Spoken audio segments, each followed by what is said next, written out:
peut paraître bizarre. Comment Dieu peut me cacher de choses pour me protéger? Pas de sens. On va prendre Genèse 37. Vous connaissez parfaitement le passage, Genèse 37. Vous savez déjà que on va parler de Joseph. Alors, dans Genèse 37, quand vous lisez ce texte, vous comprendrez que, en fait, on parle de l'histoire de petit Joseph qui a eu un songe. Et dans ces songes-là, il a vu des étoiles, il a vu la lune, il a vu le soleil, mais lui-même, je ne sais pas, il était quoi, permettez-moi le terme, parce qu'il a vu des choses. Et il va dire, en fait, que tous tous ces astres, les étoiles, la lune, le soleil, vont justement s'agenouiller devant lui. C'est juste un songe qu'il a eu. Il ne sait pas ce que ça veut dire, il a juste eu un songe. Alors, juste ces songes-là lui a créé de problèmes graves. Il enseigne qu'il était vendu. Il a failli être tué par son propre frère, juste à cause du songe.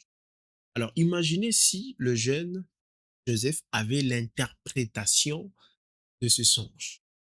Ça allait être comment? Peut-être aujourd'hui, on n'allait pas parler de sa descendance. Il allait être décapité.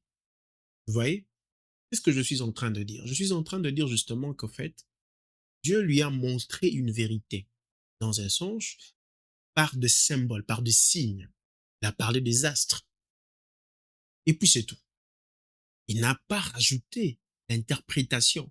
Il n'a pas parlé de façon claire. Voilà, Joseph, toi, tes frères, tel frère, voilà, tes frères vont s'agenouiller devant toi. Tu auras tel succès. D'ailleurs, tu seras en Égypte. D'ailleurs, en fait, il n'a rien dit. Dieu n'a rien dit. C'est juste limité à donner un songe, à présenter des symboles, et c'est tout. Et c'était une très bonne décision de la part de Dieu. Vous voyez? En ce moment-là, Dieu avait sauvé sa vie. Je sais qu'après, on a cherché à le tuer jusqu'à ce qu'il est vendu, mais sinon, quand Dieu s'est limité justement au niveau du songe, au niveau de symboles, sans pour autant dire expressément ce qu'il voulait dire, à cacher juste l'interprétation sous forme de symboles, donc c'était important pour lui. Et donc, je vous dis, c'est pour vous protéger. Donc, des fois, Dieu peut cacher des choses, c'est pour vous protéger. Des fois, quand Dieu vous parle et vous dit une chose, ce n'est pas que il ne veut pas vous dire clairement des choses. Non, non. Il sait que vous allez peut-être raconter à X, à X, à X, à X, et vous ne savez pas qu'en fait, au final, ça vous causera d'ennuis, de problèmes. Ça risquera même de ne pas arriver. Et vous aurez beaucoup de combats inutiles. J'ai dit